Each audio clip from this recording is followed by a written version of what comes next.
Gracias por conectarse con nosotros en MSP Latino. Como siempre, nosotros complacidos de llevar a ustedes información vital en materia de salud, de ciencia, por supuesto abordando los diferentes temas coyunturales que tenemos en toda América Latina. Hoy particularmente hablando de Colombia, un país que está siendo fuertemente golpeado, no solamente por el COVID-19, sino también por una protesta social que inició el pasado 28 de abril, que se mantiene hasta el momento y que por supuesto ha disparado la curva de contagios en Colombia.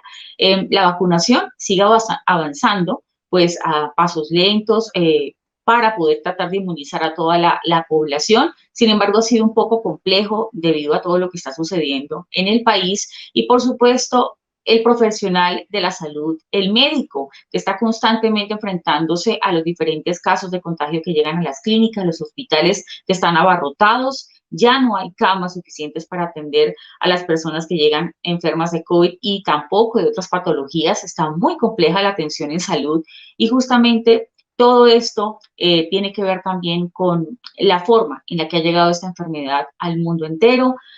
Las naciones han adoptado medidas distintas para tratar de enfrentarla y Colombia ha tenido las suyas. Justamente vamos a conocer hoy la opinión de un profesional de la salud, un cirujano experto, un neurocirujano experto en Colombia también, que nos habla un poco de su óptica, de lo que piensa él acerca de lo que está sucediendo, el panorama que tenemos en el país. El doctor Remberto Burgos de la Espriella, experto en aneurisma cerebral, cuenta con más de 10 años de experiencia siendo un destacado neurocirujano en nuestro país en diversas instituciones. También ha trabajado como la clínica Icontel y le agradecemos mucho su tiempo, que haya estado con nosotros, que haya aceptado esta invitación para hablarnos acerca de su opinión con relación a la pandemia del COVID-19 en Colombia. Doctor, bienvenido a MSP. Buenas tardes, saludo especial, Mayerly, para usted, para toda su audiencia. Qué grato desde el Caribe, que también es mi tierra, desde Puerto Rico, poder hablar con los latinoamericanos y compartir todas estas vivencias que el personal sanitario de mi patria, Colombia, está viviendo en estos momentos. Claro que sí. Doctor, y es muy interesante su postura porque ya usted ha dado su opinión, está en otros medios de comunicación sobre lo que piensa, diferentes ópticas también tiene esto, ¿no? ¿Cómo definiría usted lo que está sucediendo en nuestro país con relación al COVID, con relación al tema de orden público, en relación a al tema de las protestas? ¿Cómo ve usted este panorama que enfrenta hoy Colombia? Bueno, mire, yo creo que pintemos el mapa de Colombia y veamos cómo es la situación de salud. El sistema de salud está colapsado en la inmensa mayoría de las ciudades. No hay cama en cuidado intensivo, no hay cama en hospitalización, hay sobresaturación de los servicios en urgencias, hay desabastecimiento de oxígeno en algunas ciudades, secundario a los bloqueos, ha habido ataques terroristas, a visiones médicas que impiden el cabal cumplimiento. Entonces es un sistema de salud que en este momento está colapsado. Yo diría pues que eso es la pandemia en salud, pero esta pandemia tiene vasos comunicantes con la pandemia social. Un paro prolongado de más de un mes, el cual ha sido deformado y distorsionado por actos vandálicos, actos terroristas que han destruido la infraestructura de la patria y han hecho unos bloqueos absurdos que impiden el normal flujo de los insumos a los centros hospitalarios. Entonces, la pandemia social, que todos los países lo compartimos, y por otra parte, la pandemia social con una distorsión de la protesta social agrava el sistema sanitario de la patria. Usted acaba de hacer una excelente clasificación, doctor, de lo que está viviendo justamente nuestro país y bueno, en otros países. No somos el único en donde hay protestas, por supuesto, en otras naciones también hay problemas, pero hay una pandemia social, como bien lo dice usted, y una pandemia en salud que finalmente convergen al final en un caos completo, porque justamente son los profesionales de la salud que deben enfrentar lo que está pasando al interior de las clínicas y hospitales y pues una protesta social lo agrava aún más. Doctor, para empezar yo quisiera remontarnos un poco, quizás un año atrás, cuando empezó todo esto de la pandemia. ¿Cuál cree usted que fue el error quizás que se ha cometido desde el punto de vista gubernamental para manejar o para tratar de enfrentar esta pandemia? Digamos, ¿por qué cree que no se ha podido controlar pese a todas las medidas que se han implementado de cuarentena estricta, cuarentena sectorizada, pues todo lo que se ha visto? No, mire, yo creo que con el espejo retrovisor podemos analizar las cosas con frialdad.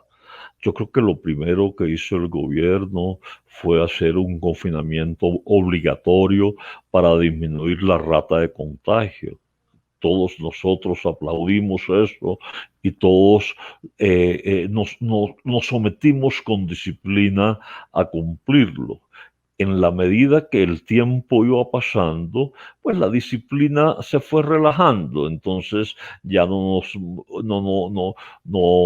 habían fiestas clandestinas, el uso del tapaboca era inapropiado, el lavado de manos nos daba jartera, el distanciamiento físico no lo entendíamos y paralelo a eso, pues tomamos las cosas como yo diría muy superficial y no medimos las consecuencias de estos actos. Obviamente vinieron las olas agravaron la cosa, la extensión del confinamiento, vino los problemas sociales paralelos, se aumentó el desempleo, la tasa de desempleo muy alta en jóvenes y mujeres, y las dos cosas se fueron retroalimentando, pero yo creo que las medidas iniciales del gobierno fueron acertadas. Lo que pasa es que la disciplina social, y no solamente en Colombia, sino en América Latina, es un tema que hay que analizar porque tiene la mayor, diría yo,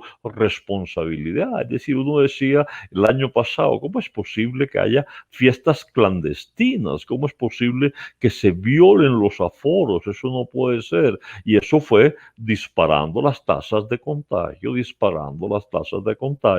y aumentando la ocupación en las unidades de cuidado intensivo. Por otra parte, el gobierno rascando de donde no tenía, hizo un esfuerzo mayúsculo y en menos de un año, duplicó las camas de cuidado intensivo. Por Dios, es decir, es que un gobierno que en menos de 12 meses duplica la oferta en cuidado intensivo, eso es algo para admirar. Es decir, eso hay que felicitar las medidas gubernamentales. El presidente Duque se puso al frente de todo esto y la prioridad fue el control de la pandemia. Lo que pasa, y utilizando este lenguaje del Caribe en béisbol, el COVID es imparable. Es imparable y comenzó a atacar de diversas formas y vinieron algo que es normal en los virus, que son las cepas mutantes. Entonces, desde el semestre pasado, no solamente Colombia, sino todos los países han vivido la evolución normal de un virus, que son las cepas mutantes, con la gran diferencia de que las cepas mutantes tienen alta posibilidad de contagio y muy difícil de controlar. Así es. Doctor, justamente con lo que está pasando al interior de las unidades de cuidado intensivo, escasez de oxígeno, escasez de insumos, todo lo que está viviendo el personal de la salud, ¿podríamos hacer una radiografía de lo que está pasando al interior de clínicas y hospitales? ¿Cómo lo viven ustedes diariamente en Colombia? Sí, yo creo que un par de ejemplos. En este momento yo tengo agendado un par de pacientes con tumor cerebral, ambos comprometen la vía óptica y no los puedo operar porque no tengo camas de unidad de cuidado intensivo. Los colombianos, mis pacientes, han entendido e inmediatamente tengo yo esa disponibilidad de cama, pues inmediatamente los voy programando. Entonces, la posibilidad de programar ágil en pacientes que requieren una intervención es complicado. pero no se le puede olvidar que la ocupación UCI es un problema porque la rotación de camas se disminuye, los pacientes tienen estancias prolongadas, entonces no podemos tener la agilidad de tener esa cama de UCI absolutamente cuando nosotros la necesitamos. Pero piensen otra cosa también, ¿no? Para los cirujanos, sobre todo ante urgencias vitales, cuando hay paros y bloquean las vías.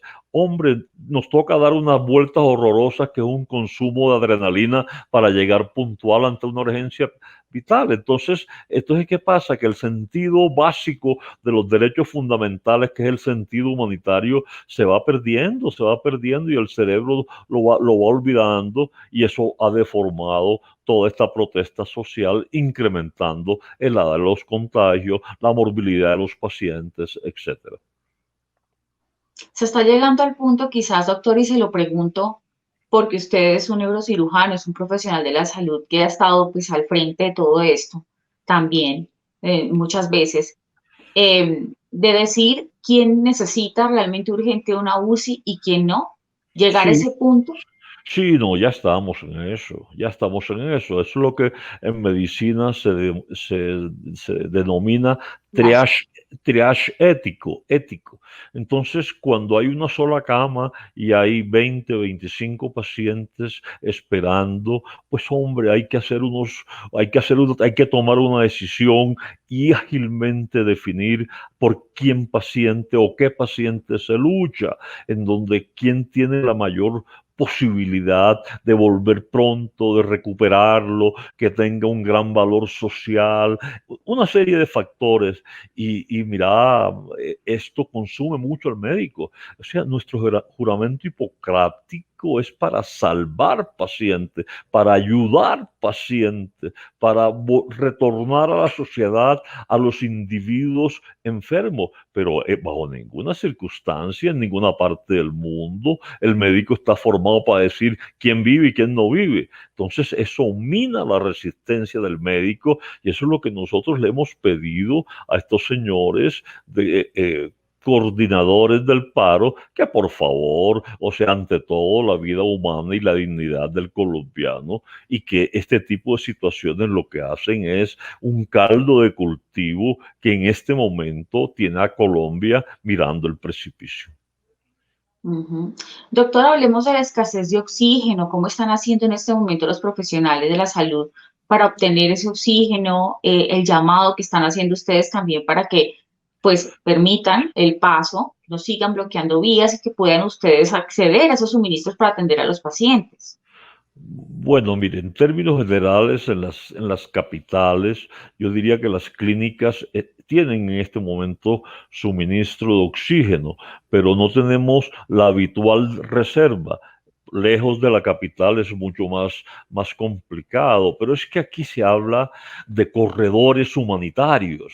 Por Dios, es decir, para hablar uno de corredores humanitarios, eso expresa lo degradante que ha sido la deformidad de esta protesta. ¿Cómo es posible que se pare una ambulancia que lleve a un enfermo que necesita atención? ¿Cómo es posible que pueda fallecer un prematuro porque no llegó a tiempo por estos paros el bloqueo? No, esto es la indolencia, la irresponsabilidad y la infamia con unos colombianos que en este momento, y yo no me explico cómo, han tolerado este mes de paro y sobre todo de protesta social absolutamente deformada.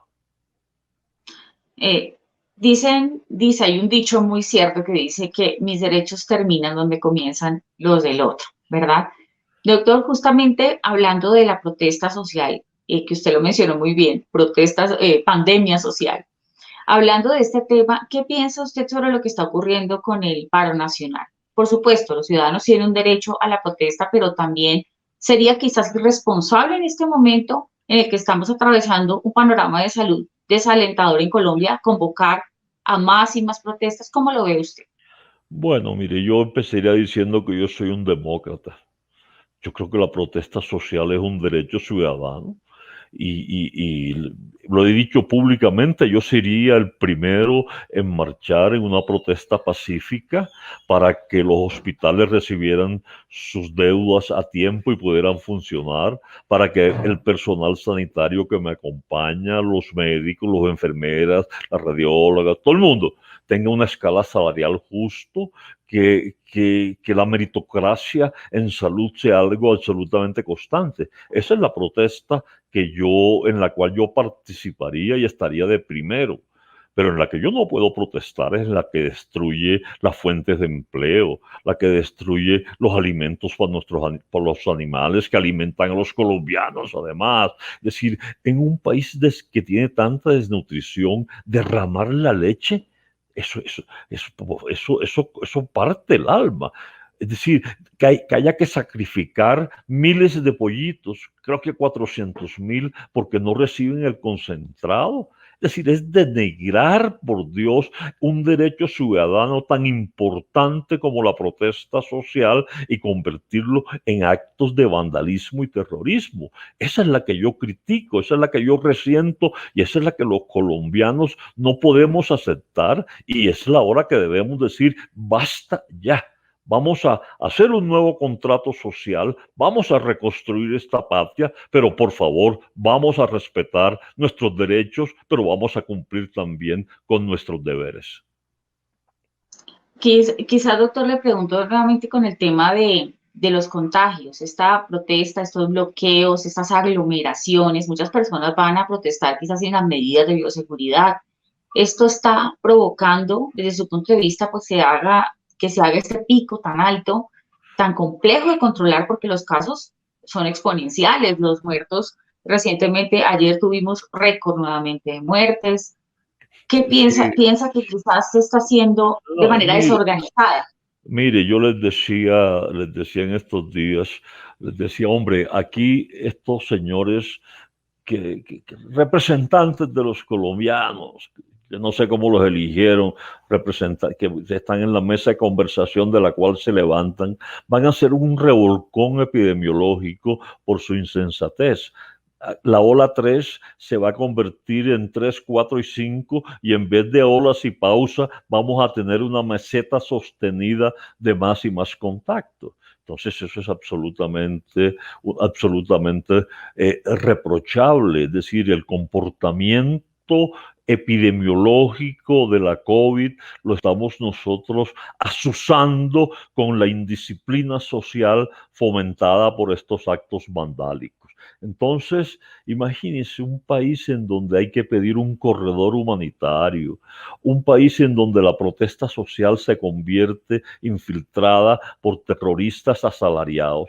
Por Dios, nosotros necesitamos es que haya autoridad. Y la gente me pregunta, doctor, ¿y para usted qué es la autoridad? Y una cosa muy simple, hombre. Yo tengo derechos, pero tengo deberes. Entonces, cuando yo combino de derechos y deberes, esa es la autoridad, eso es lo que nosotros queremos, bajo ninguna circunstancia represión, ni mucho menos, no, no, no, libertad para expresar lo que decimos, pero libertad consensuada. A mí no me importa que sean de izquierda, de derecha, arriba, abajo, blanco, negro. A mí eso me tiene sin cuidado. A mí lo que me importa es que la gente se comporte bien. Y comportarse bien es tener derechos, pero también cumplir deberes. Ujú. Bien, doctor, también los médicos en Colombia han dicho, hablando ahora de esta reactivación económica que ha venido paulatinamente ya a nuestro país, en varias ciudades ya prácticamente comenzaron una vida normal, y parece que fuese algo muy contradictorio en medio de este tercer pico que está mucho más alto que los anteriores, que se haga esta reactivación. ¿Qué piensa usted de esa reactivación? Los médicos incluso se han pronunciado y han dicho que ellos Eh, no se oponen a esto, pero que hay que hacerlo de manera responsable, pensando un poco en, Claro. Claro, Ajá, es decir, es que esto no es como decimos en la costa, vámonos para el carnaval o vámonos para el fandango. No, no, no. Aquí hay una directiva presidencial en donde el retorno a la vida se va a hacer de acuerdo a las capacidades. Si a mí me dicen que aquí en Bogotá van a hacer un concierto de rock en este momento, y digo, por Dios, no, no sé, esto es absolutamente absurdo, inoperante cuando tenemos 100% de ocupación, pero hay ciudades en el país que tienen una capacidad de UCI aceptable que permite el retorno. El gobierno ha puesto unos números alrededor del 80% y la gradualidad en la apertura, pero tenemos que decir las verdades. Pero lo que no se puede decir es inventar cosas de que el gobierno dijo, vámonos, vámonos para el fandango o vámonos para el rock. No, no, eso no es cierto. O sea, donde hay las opciones, hay que abrir la economía. Es que el generador de empleo es la economía. Los colombianos claro. necesitan ingresos, necesitan vacunas, por supuesto que sí, pero necesitan ingresos también. Y queremos nosotros que esos ingresos se hagan con la apertura gradual de la economía. Yo respaldo totalmente la directiva de abrir la economía gradual en las ciudades en donde las condiciones de salud lo permitan, porque antes que nada está el derecho a la vida. Ujú. Bien, sí, claro, desde luego hay diferentes razones para manifestarse en la protesta.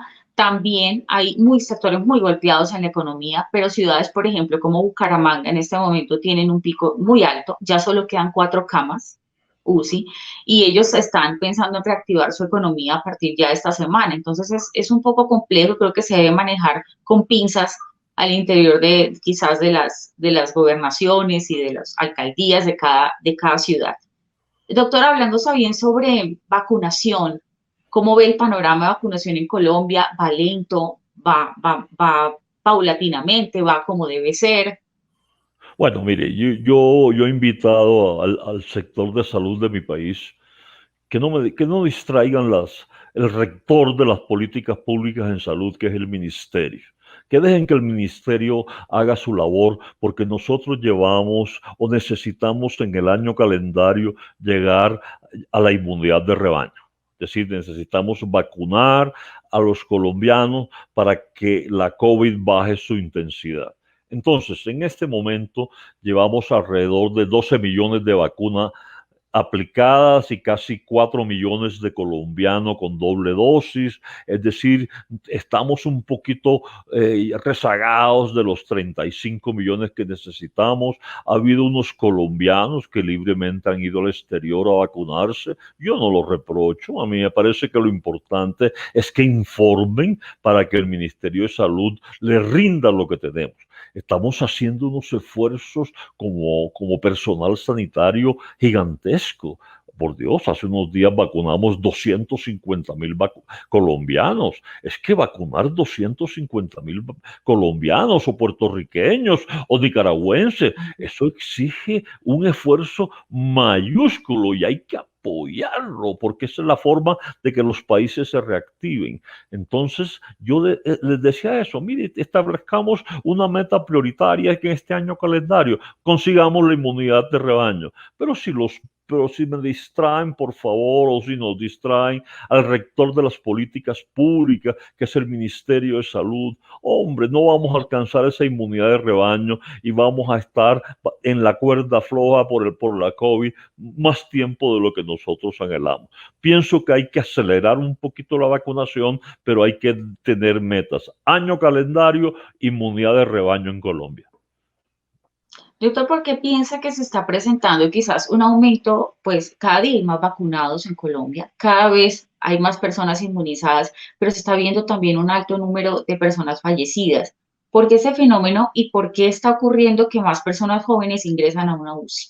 Bueno, mire, el punto es que los jóvenes piensan que ellos son, a ver si este término ustedes lo utilizan en Puerto Rico, los chachitos, los Superman, los que no les pasa nada, los que pueden echar por la borda los protocolos sanitarios y se contaminan más. Y lo que no saben ellos es que las mutantes del virus son cada vez más agresivas y cada vez más lesionan jóvenes. Entonces no es que los ancianos sean los endebles y los vulnerables. Todo el mundo es vulnerable con la COVID. Eso por un lado. Por otra parte, hay el malentendido de que, no, ya yo tengo las 2 dosis, yo puedo bailar en este paseo. No, eso es carreta. Lo que hace la vacunación es un COVID chiquito, pero hay un porcentaje de la población, cerca del 8%, que queda expuesto. Entonces hay que mantener los protocolos sanitarios. Entonces, por un lado, los mutantes, la falta de disciplina social y las pocas creencias de que hay que seguir con los protocolos son los 3 factores. Ujú. O sea, ¿cree quizás que uno de los errores que tiene el colombiano quizás de pensar en el COVID es que se relaja primero con las medidas cuando ya está vacunado? Y segundo, quizás es que el joven piensa que a él no le va a tocar un COVID Eh, grave. Ujú. exactamente, exactamente. Esas son las condiciones. Hay diferencias quizás en cómo hemos manejado en Colombia desde su punto de vista la situación de la pandemia a otras regiones de Latinoamérica, quizás como lo han hecho ellos, o cómo o ve que hemos sido Mm, quizás, y hemos No, sido alineados. no, Ujú. yo creo que en términos generales los países tienen como un patrón común. Es decir, por ejemplo, si uno analiza Chile, Chile que se anticipó a la vacunación, tuvo unos picos horrorosos con un número de contagios disparados y de muertos. Brasil ni se diga, por Dios. Brasil estaba casi paralelo con la India. En este momento le tocó a Colombia. Yo no conozco datos de Venezuela, no hay estadísticas confiables, pero Centroamérica tiene países muy comprometidos. Nuestros amigos mexicanos le pasó igual. Entonces, es decir, todos los países tienen olas que yo diría reflejan, por un lado, la, la virulencia del germen, pero también la disciplina social y las condiciones socioeconómicas.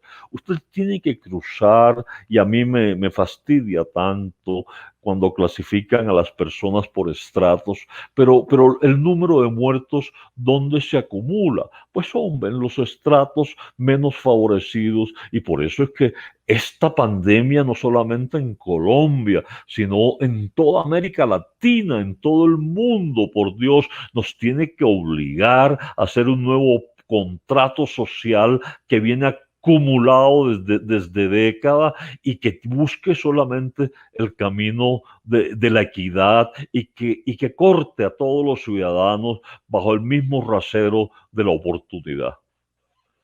Bueno, Doctor, le hago una pregunta. Sí, mi querida, mi querida, adelante. mire, aquí tengo una amiga frente a mí muy cercana que me ha permitido hacer la entrevista y saludarlos a todos ustedes. Yo les mando un abrazo cariñoso, un abrazo. No, yo no quiero hablar de lamento hurricano, ni mucho menos, sino yo quiero que estos momentos de reflexión, de angustia, no cerremos la esperanza. América Latina tiene muchos problemas, tiene muchos afanes, pero tenemos una estructura, y es que químicamente somos gente buena, como decimos en el Caribe, somos gente chévere y vamos a salir adelante, pero vamos a salir adelante mediante el diálogo, la concertación, sin represión, sin abusos, pero cumpliendo nuestros derechos y por supuesto también que la gente cumpla sus deberes. Les mando un abrazo fuerte, cariñoso, latino, y en otra ocasión seguiremos conversando. Claro que sí, doctor. Muchísimas gracias a usted por habernos acompañado en ese momento en MSP. Le agradecemos al doctor Humberto Burgos de la Espriella, un experto neurocirujano que nos acompañó hoy hablando su óptica, su panorama con relación a todo lo que está pasando en nuestro país, en Colombia. Gracias a ustedes por hacer conexión con nosotros y por supuesto le invitamos a compartir esta información y a seguirnos en todas las redes sociales. Feliz noche.